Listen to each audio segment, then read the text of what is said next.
Bonjour, mon nom est André Glancia Madinda et je suis la lauréate 2022 du prix Alain Gessac Droit d'auteur.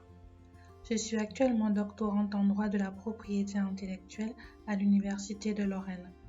Je suis aussi attachée temporaire d'enseignement et de recherche.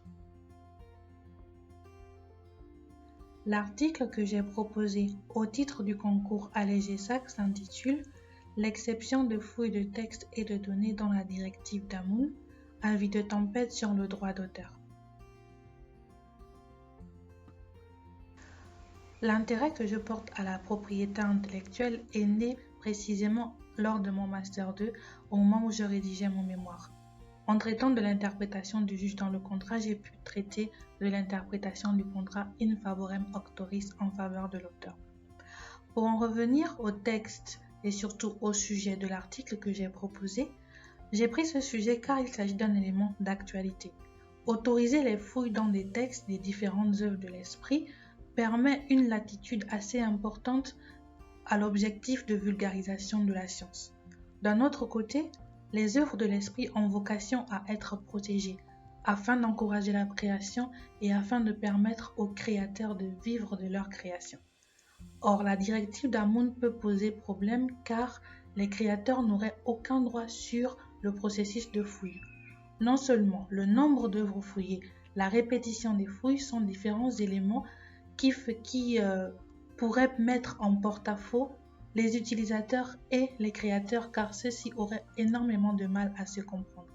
À ce titre d'ailleurs, les organismes de gestion collective peuvent être amenés à douter de leur capacité à appréhender le sujet, car il leur serait difficile de protéger les droits dont ils ont reçu mandat ou qu'ils ont acquis par cession.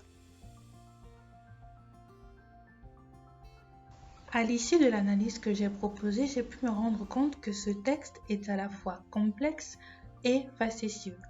Complexe car c'est un texte qui se propose d'établir un équilibre et une combinaison plutôt incertaine, un équilibre assez fragile entre droit d'auteur et droit du public, mais c'est aussi un texte que j'ai trouvé facétieux car en permettant une protection en amont des fouilles, le texte permet aussi aux auteurs d'échapper d'une certaine manière à l'exception.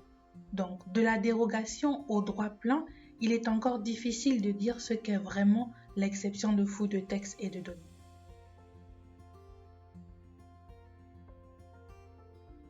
Le sujet de mon article s'est imposé, pour ainsi dire, presque instantanément à mon esprit car la notion de données est une notion qui ne laisse personne indifférent à l'ère du big data.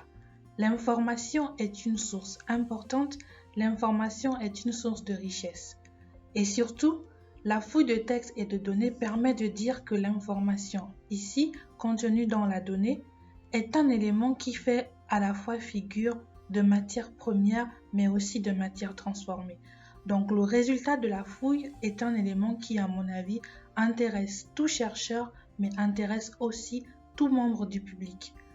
À cet égard, il m'a semblé qu'il était important de mettre en avant la complexité du texte. Je pense que l'importance des droits d'auteur tient à leur double dimension sociale et économique.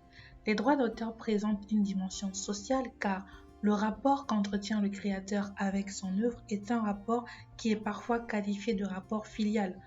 La création est une extension de la personnalité de l'auteur. Donc à ce titre, c'est un élément très important. Mais le droit d'auteur est aussi un élément profondément économique parce que, comme je l'ai dit auparavant, l'auteur doit pouvoir vivre de sa création s'il le souhaite, s'il en a besoin. Donc la protection du droit d'auteur est pour moi un élément d'importance capitale. Plus que jamais aujourd'hui, les créateurs doivent avoir conscience de leurs droits. L'ignorance est sans doute un des plus importants fléaux que rencontre le droit d'auteur. Les organismes de gestion collective font un travail remarquable, mais malheureusement qui n'est pas encore suffisant. Il est important que les créateurs sachent quels sont leurs droits, qu'ils sachent qu'ils sont protégés, que leurs œuvres sont protégées du simple fait qu'elles soient originales, que les créateurs puissent ainsi avoir la sérénité nécessaire pour créer.